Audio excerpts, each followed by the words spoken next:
이번에도 어렵게 들으실지는 모르겠습니다만 그래서 치매 프로그램에 대해서 예방하고 하는 것들에 대해서 이제 생각해보자는 뜻에서 이번 두 번째 시간은 이 시간을 가졌습니다. 그래서 강사님을 소개할 텐데요.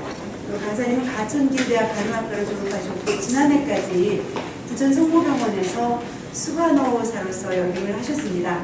지금은 이제 부천 국사보건소와 함께 더불어서 치매 예방 프로그램에 많이 강좌를 하고 다니시고 계시는 그런 분이십니다. 소개 올리겠습니다. 최순자 강사님이십니다. 안녕하십니까. 방금 소개받은 최순자입니다. 저는 가톨릭대학교 부천 성모, 그전에 성가병원인데 거기서 간호대학을 졸업하고 35년 8개월 동안 근무를 했습니다. 해서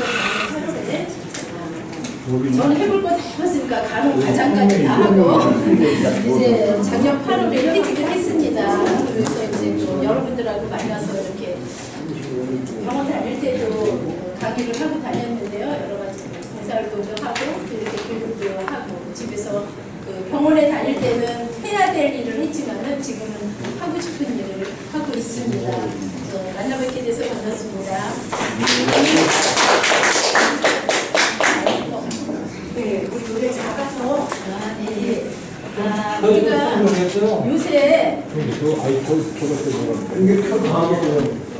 이거 보시면 되고요. 요새 그 100세 시대잖아요. 근데 어르신들 요새 100세 시대라서 굉장히 많이 오랫동안 사시는데 그럼에 따라서 노인 인구가 점차적으로 늘어나고 있죠. 100세를 살다 보니까.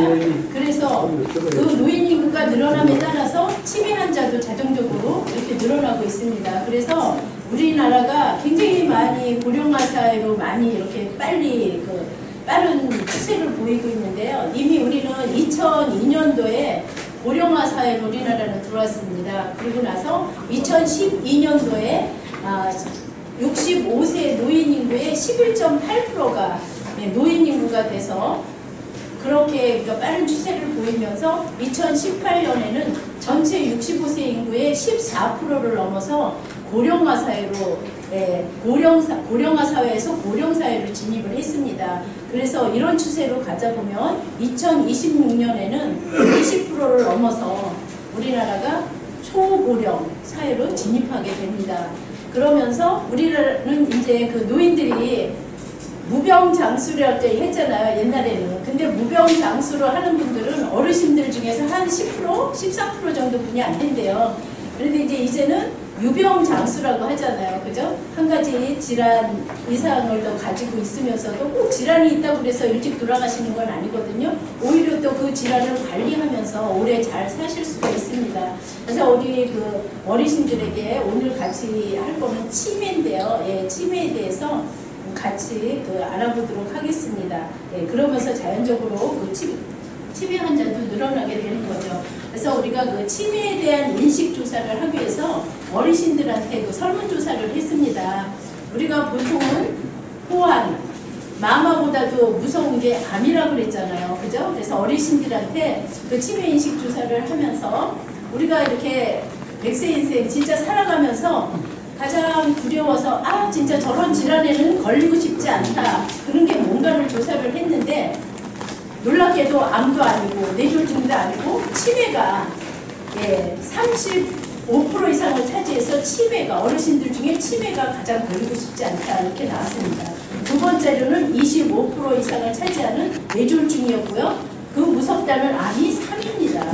이만큼 우리가 그 치매가 진짜 10명에 1명 보는 지금 이렇게 유병률이 높게 일어나고 있잖아요. 그래서 굉장히 이렇게 급속도로 발전하면서 우리가 치매가 무엇인지 너무 무섭잖아요. 그렇다고 해서 우리가 무섭다고만 생각하면 안 되죠. 이렇게 보건소나 정말 뭐 이런 파트너 시비라든지 이런 보건소에서 많은 활동을 하고 있잖아요. 그리고 우리나라에서도 2011년도에 치매에 대한 그런 그 법이 다 이렇게 만들어졌거든요. 그래서 굉장히 활발하게 활성화가 되고 있습니다. 그래서 우리 어르신들이 무섭다고만 할 게 아니라 저 병에 걸리고 싶지 않아 그런 게 아니라 이렇게 치매가 어떤 것인지 알고 예방할 수 있다는 것을 미리 조기에 발견하고 예방을 하면은 그 진행 속도가 낮지는 않아요. 그러나 진행 속도가 늦어질 수 있고 아직까지는 약은 있지만은 백신은 없어요. 그래서 지금 많은 연구들을 하고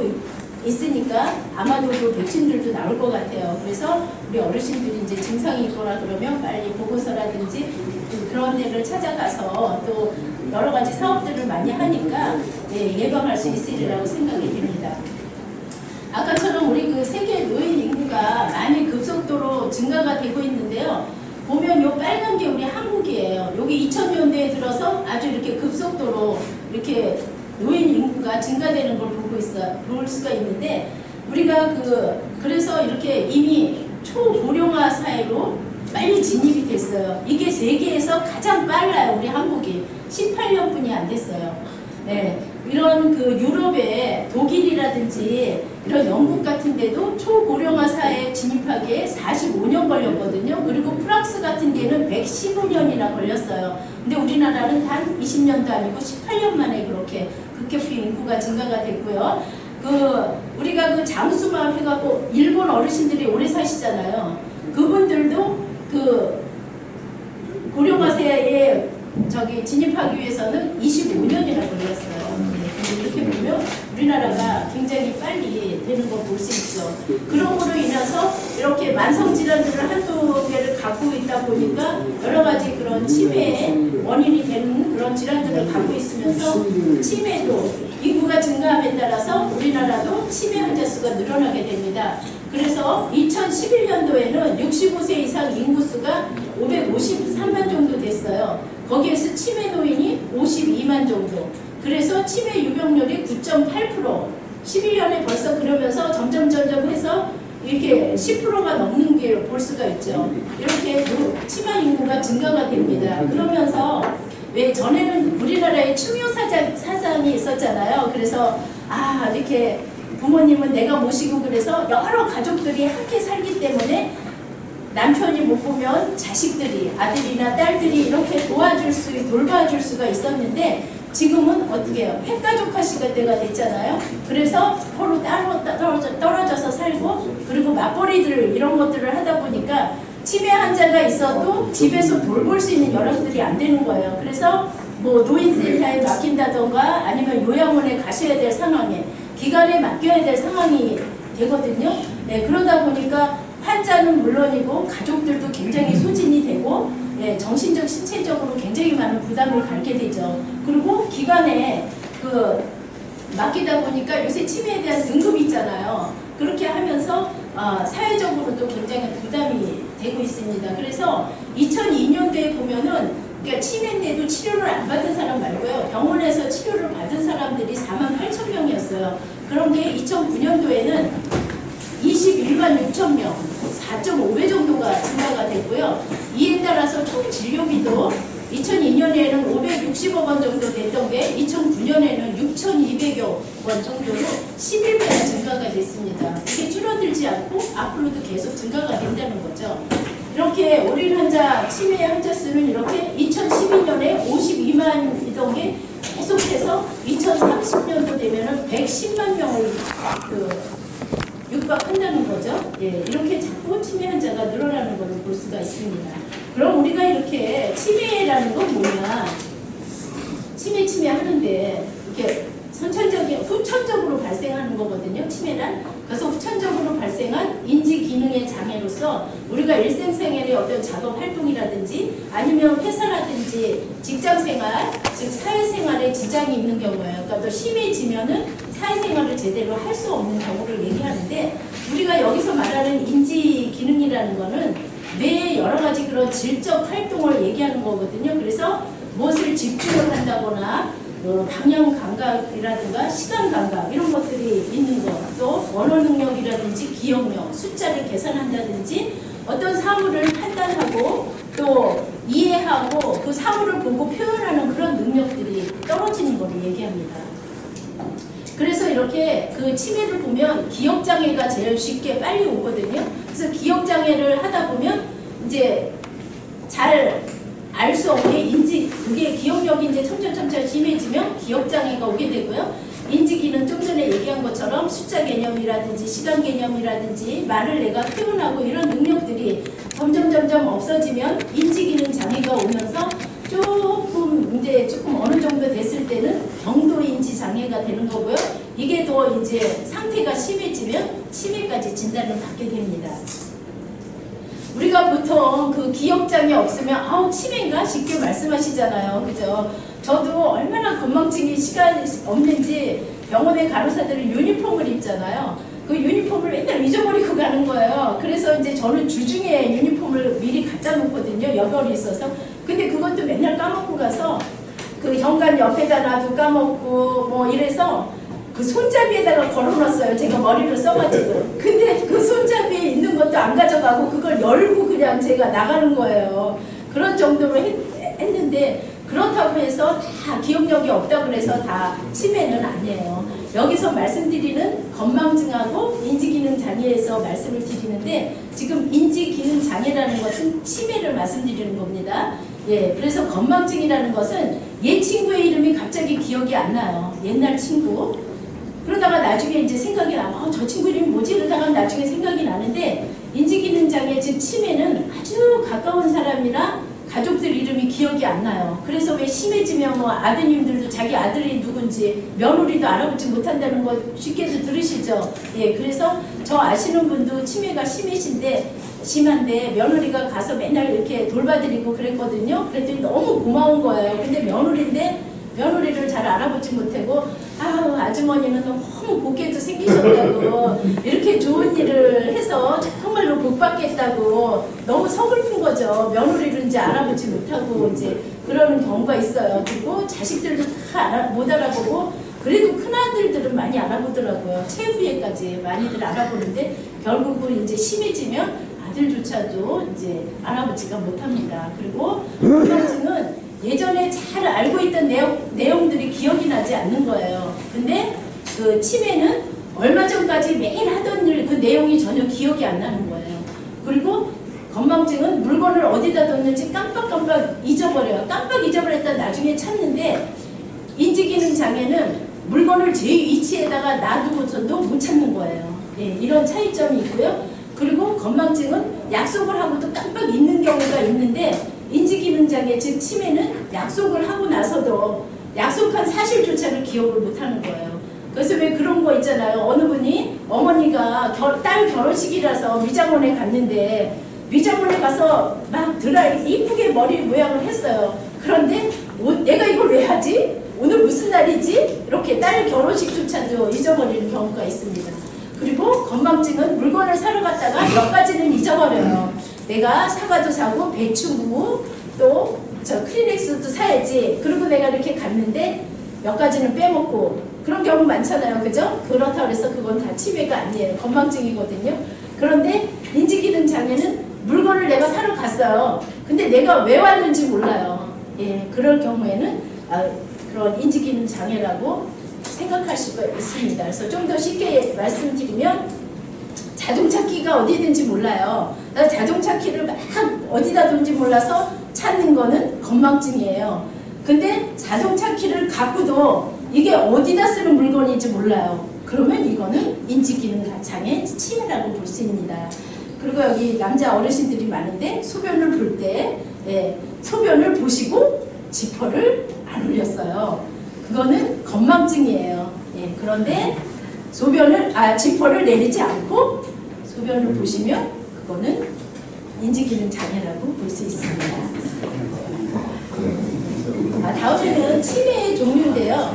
치매는 70여 가지의 종류가 있어요. 굉장히 그 치매의 종류들이 많은데 우리가 전문인도 아니고 너무 다 이렇게 알 필요는 없고 제일 그 심한 거 3가지 정도만 말씀드리도록 하겠습니다. 그래서 제일 심한 게 알츠하이머 치매. 왜 미국의 레이건 대통령이 걸렸잖아요. 알츠하이머로 사망하셨는데 이런 알츠하이머 치매, 혈관성 치매, 알코올성 치매에 대해서 말씀드리도록 하겠습니다.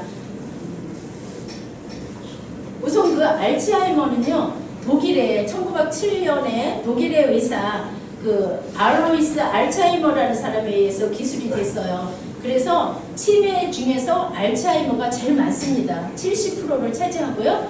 이거는 가장 흔하면서 치료가 불가능해요.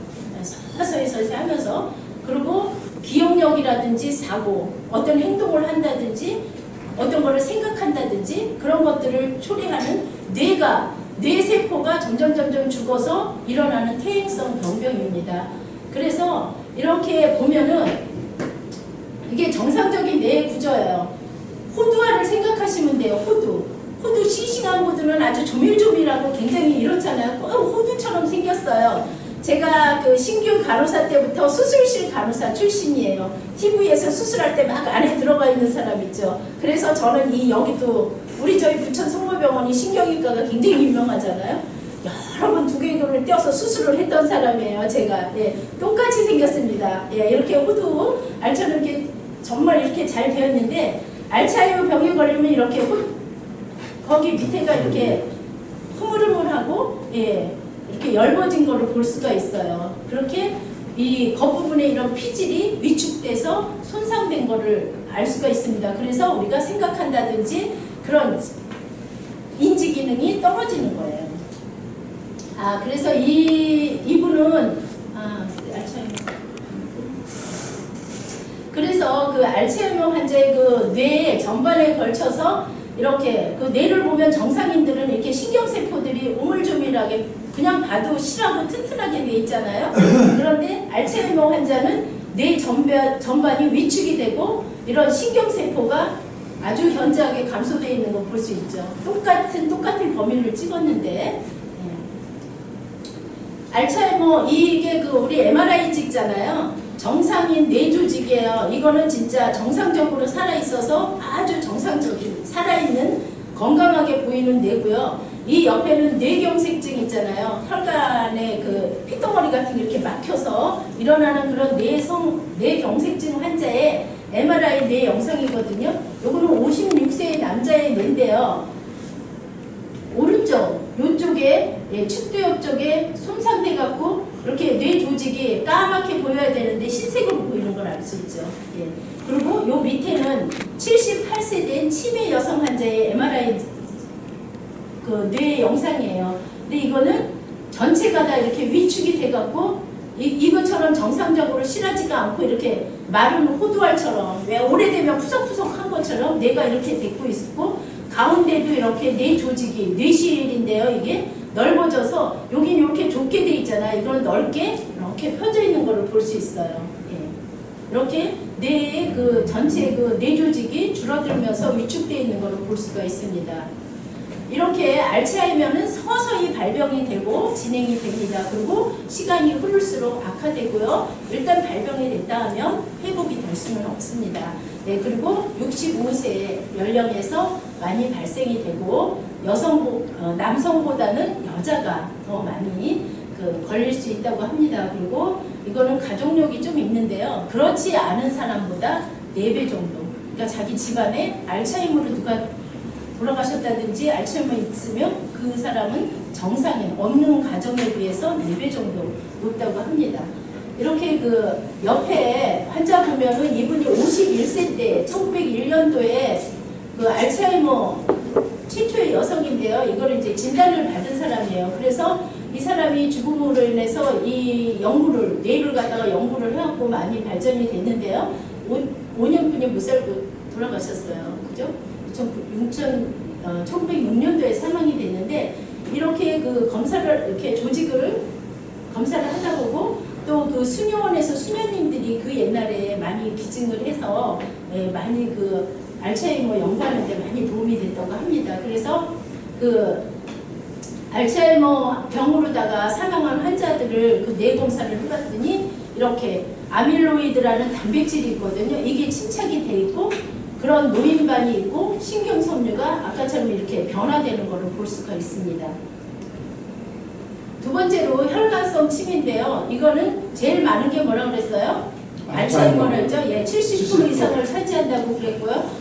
참 똑똑하십니다. 어르신들이 좋으시는 분들도 없어요. 지금 굉장히 농분하신 텐데 너무 잘 들어주셔서 감사합니다. 이 혈관성 치매는요.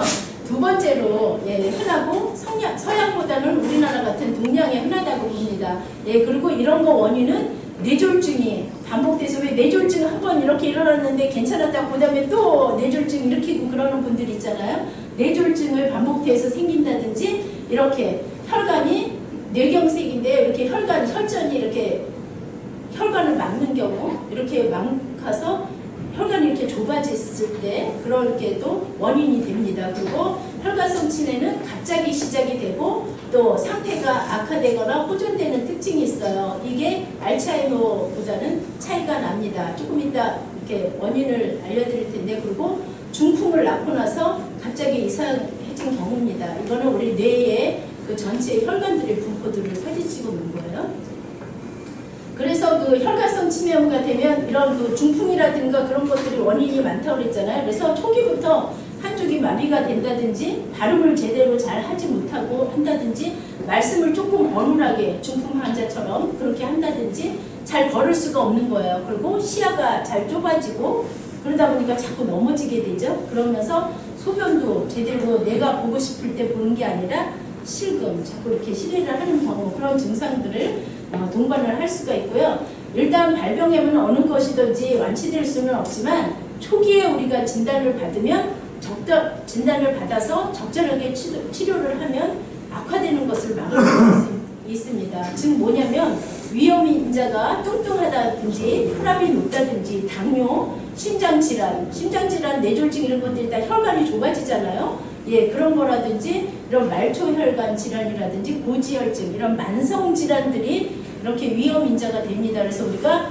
그런 폐액성 만성 질환들을 우리가 미리 잘 케어를 받고 약이라든지 운동이라든지 식이요법을 통해서 우리가 그거를 호전되게 하면은 그거에 따라서 혈관성 치매도 예방이 된다는 얘기입니다. 그래서 증상에 따라서 우리가 증상을 완화하게 되면 이렇게 진행 방지도 억제되고 악화 방지가 가능하다는 겁니다. 이게 그 혈관인데요. 이 옆에 그 피떡같이 똥머리 같은 것들이 있는 거를 크게 사진을 찍었습니다. 예, 두 번째는 그 알코올성 치매인데요. 우리 어르신들 술 좋아하시나요? 예. 술을 조금만 마시면 너무 좋잖아요. 그죠? 왜 담배는 백해 무익하다고 술은 좋다고 그러잖아요. 정말로 그 폐에 절제술을 하고 그럴 때 제가 수술실 간호사라고 그랬잖아요. 들어갔는데 정말 담배 피시는 분들은 보여주고 싶어요. 폐포가 원래는 선홍색으로 입어요. 폐에 그 폐포 그 세포들이. 근데 진짜 그 폐암 걸리고 이래갖고 그 폐에 절제술을 하는데 들어가 보면요 새카매요. 네, 폐업 걸도 아주 새카매요. 그래서 정말 그 흡연을 못 걷는 그런 분들한테는 보여주면 진짜 이렇게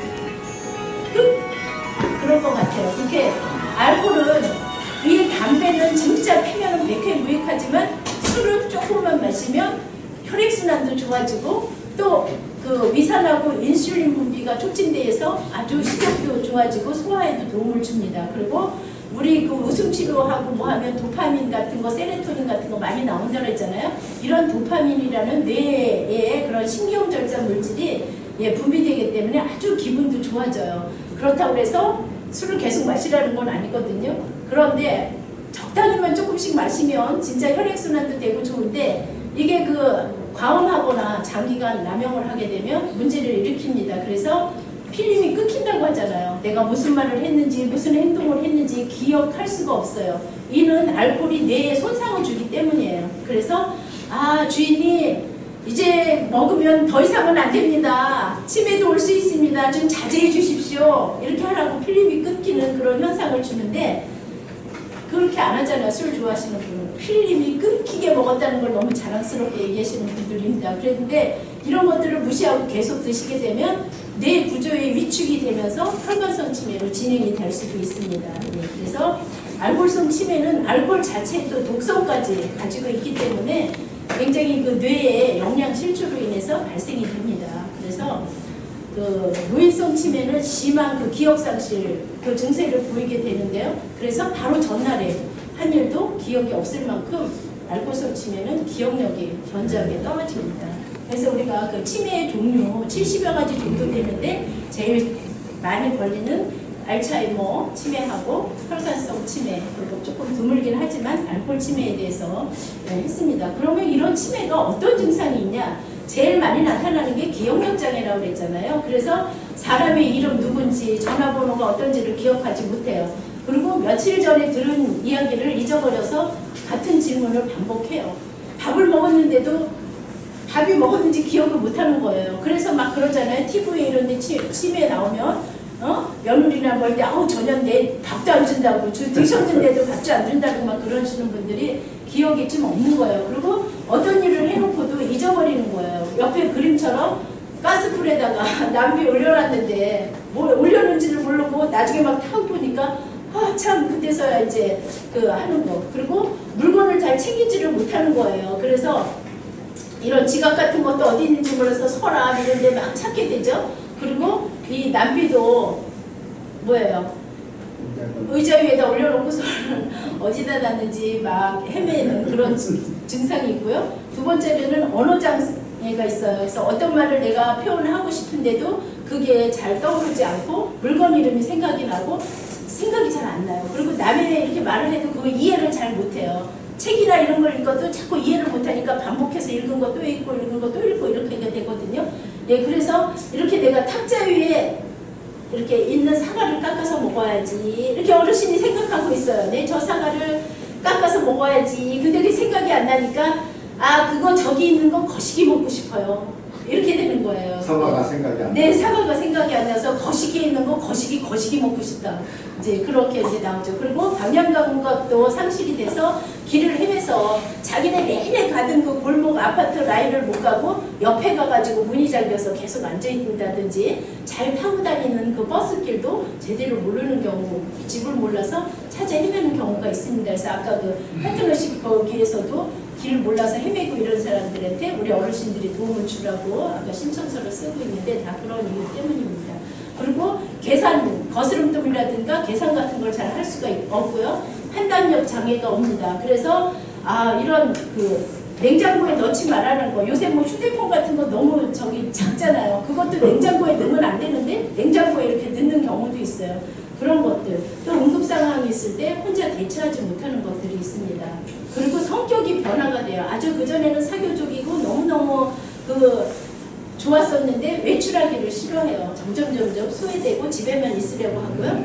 어린아이 같아져요. 아주 생각이 단순해져서 자기만 생각하고 아주 이기적이 되고요. 그렇게 깨끗이 닦은 사람도 개인 이상이 게을러져요. 안 닦으려고 그러고. 이거 얼마나 우리 어르신 되면 냄새가 조금 나는데 안 닦으면 얼마나 더 향기로운 냄새가 나겠어요. 네, 그런 것들이 있습니다. 이와 같이 이런 증상들이 나타나면서 치매 환자들이 이상 행동을 하게 됩니다. 그래서 망상이나 환각, 망상은 자기가 막 누군가가 자기를 이렇게 해치려고 한다. 예? 우리 집에 맨날 누가 독약을 뿌려가지고 이거 냄새나서 살 수가 없다. 누가 우리 막 뭐를 훔쳐갔다. 이렇게 자기가 확실하게 아주 확신을 갖고 얘기를 하는 거예요. 막. 그리고 누가 이렇게 환각은 막 사람들이 누가 뭐 밤에 아버지가 다녀갔다 이렇게 있지도 않는 거를 지금 보이는 것들을 하게 되고요.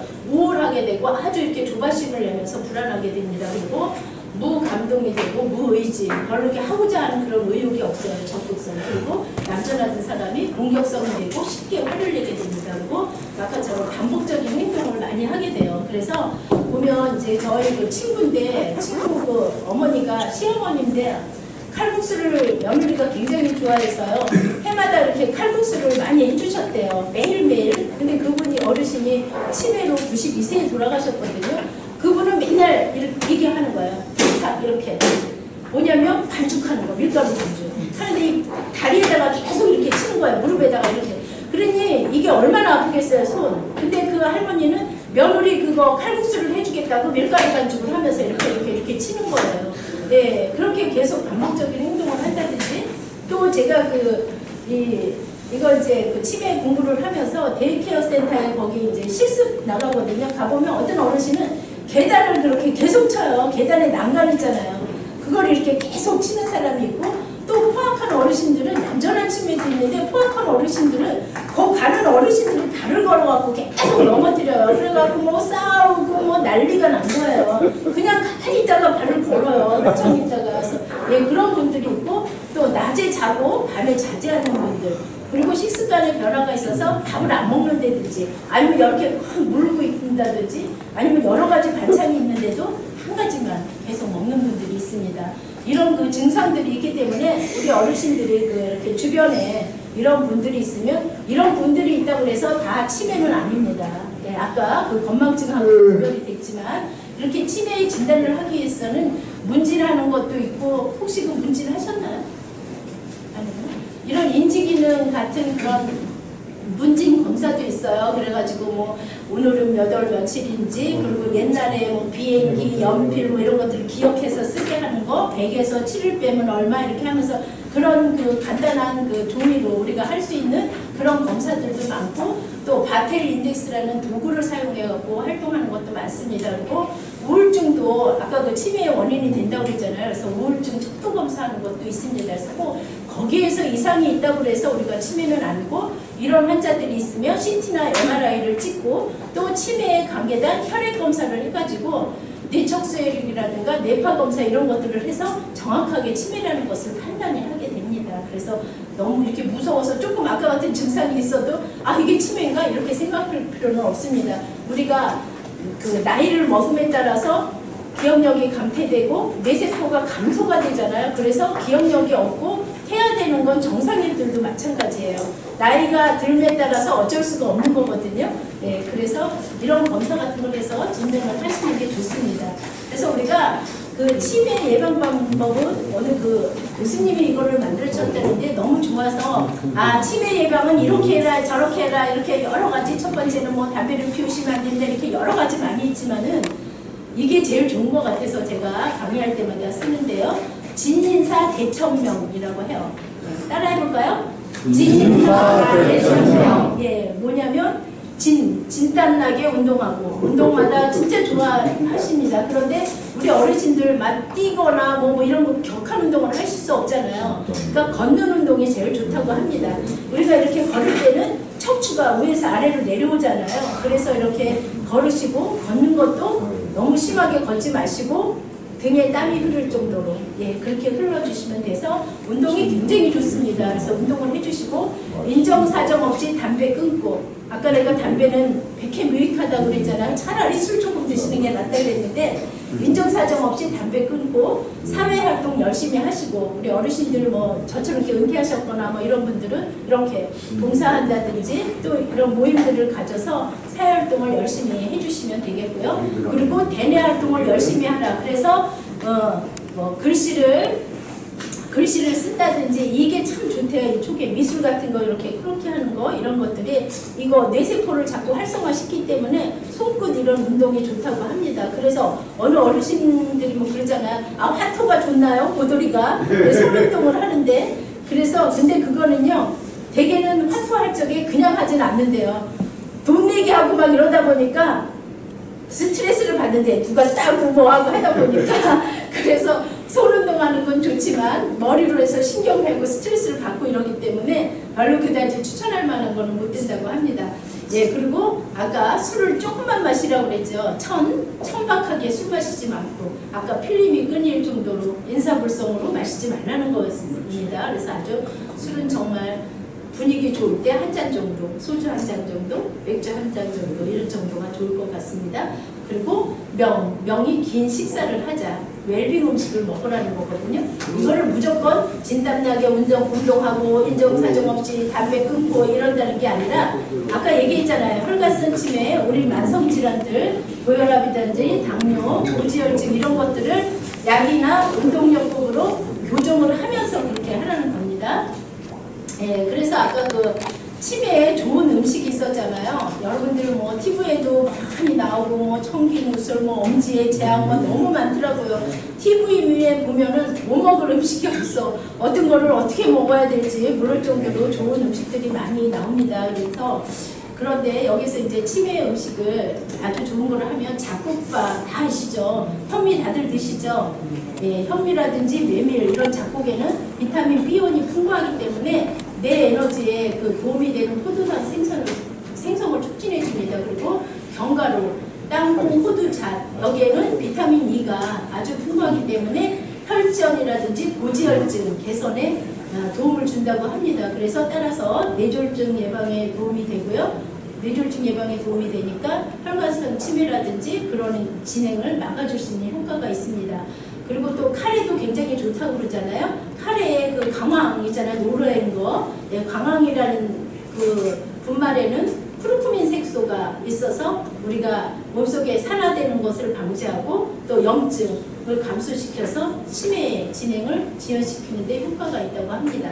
그리고 등푸른 색선도 다 알잖아요. 고등어, 꽁치, 정어리, 참치에 들어있는 이런 EPA라든가 DHA 같은 그런 성분들이 뇌경색으로 있는 뇌졸중이라든지 뇌혈관성 치매 예방에 좋다고 합니다. 그리고 우유는 꼭 그 하루에 한 잔씩 드시라고 하잖아요. 근데 뭐 우유 많이 먹으면 결석도 생긴다는 얘기도 있잖아요. 결석도 생기고 그래서 안 먹는 분들도 있는데 먹고 걸리는 게 나아요. 예, 우유는 완전 단백질이거든요. 그래서 안전식품이에요. 그래서 뇌 활동에 꼭 필요한 그런 필수 아미노산이 풍부하기 때문에 우유 한 잔씩 드시는 것도 좋습니다. 그리고 단백질은 하루에 적어도 고기 한 구분 크기 1개, 계란, 노른자까지 드셔도 된대요. 1개 정도. 두부나 콩 같은 걸 그런 게 싫어하면 대체 음식들이 많잖아요. 단백질이 된장, 청국장, 뭐 두부, 계란 이런 것들이 많으니까 그렇게 드시면 좋겠습니다. 그리고 그 다시마, 미역 이런 것들이 몸에 참 좋습니다. 그래서 다시마하고 미역은 우리에게 굉장히 풍부합니다. 그리고 그 퓨코이단이라는 그런 그 영양소가 들어있어서 우리 그 체내에서 혈액이 응고되는 것을 방지해주고 치매를 예방하고 그러기 때문에 혈중에 콜레스테롤치를 낮추니까 왜 콜레스테롤이 높다는 것은 우리 그 혈관이 예를 들어 쉽게 말하면 혈관이 막히고 좁아졌다는 거는 가수구가 뻥 뚫려야지 이렇게 많이 내려가잖아요. 잘 내려가잖아요. 노폐물 같은 것들이. 근데 이 혈관에 여기 찌꺼기가 다 껴있는 거예요. 콜레스테롤이 높아지고 막 이러다 보니까 또 뇌경색 이런 거는 되고 혈전이 여기를 막으니까 이게 제대로 나가겠어요? 안 되죠. 그러니까 심장이 수축과 이완을 하면서 펌프질을 해줘야 되는데 이게 못하는 거예요. 제대로 못하니까 확 해갖고 뇌출혈을 일으킨다든지 막혀가지고 갑자기 돌아가신다든지 이런 그 위험한 일에 노출되게 합니다. 그래서 다시마, 미역 이런 것들. 그런데 참 그 음식점에는 다시마 많이 나오잖아. 미역인가? 삶은 거 많이 나오잖아요. 그때는 굉장히 맛있는데 저도 집에서 한번 맛있으니까 한번 해보려고 하면 또 안 되더라고요. 집에서는 또 먹기가 안 된다고 그러더라고요. 그래서 일부러도 이걸 좀 드셔야 됩니다. 내가 싫다고 해서 이렇게 안 먹는 게 아니라 약이려니 하고 먹습니다. 그래서 왜 병원에서 그 식단이 나오잖아요. 영양사, 조리사가에서 하는데 너무 싱겁고 뭐 진짜 어르신들은 더군다나 내가 이 80평생을 집에서 마음대로 먹었는데 밥맛이 없고 이게 무슨 식단이냐면서 막 화내시는 분들도 있거든요. 짜증이 나죠. 병도 제대로 낫지도 않고 밥맛까지 없으니까 막 그런데 저희들이 얘기할 때는 이거는 어르신 밥이 아니라 처방입니다. 처방이니까 드십시오. 그렇게 하거든요. 그래서 우리 어르신들도 여기 있는 것들이 먹고 싶지 않지만은 내가 치매를 예방하는 좋은 식품이더라 해가지고 드시면 좋겠습니다. 그리고 녹황색 채소, 비타민 같은 것들이 많이 있잖아요. 당근에는 베타카로틴, 시금치, 상추, 아욱 이런 것들, 야채를 가장 많이 좀 드셔야 되거든요. 그래서 이런 비타민은 굉장히 좋잖아요. 우리가 면역력을 증강시켜 주잖아요. 그래서 아마 여기 어르신들이 비타민 한두 가지 정도는 드실 것 같아요. 그래서 비타민을 드시도록 하고요. 이런 과일들도 많이 드셨으면 좋겠습니다. 우리 어르신들 저희가 준비한 건 여기까지인데요. 혹시라도 뭐 질문사항이 있으면 한번 다시 한번 드리겠습니다. 어떤 거요? 네.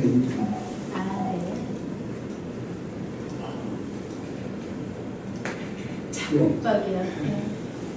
이거 뭐 치매 예방 음식은 굉장히 많아요. 아까도 얘기했지만 그런 방송 프로그램들이 요새는 웰빙 뭔가 몸에 좋다는 것들이 많은데 대표적인 것만 제가 어르신들이 쉽게 할 수 있는 것들을 했고요. 견과류 같은 경우에도 그냥 식탁에 이렇게 우리 여자 어르신들 같은 분 저도 그렇게 해놓거든요. 호두하고 그거 아몬드 이거 그냥 식탁에다가 이렇게 그릇에다 담아놔요.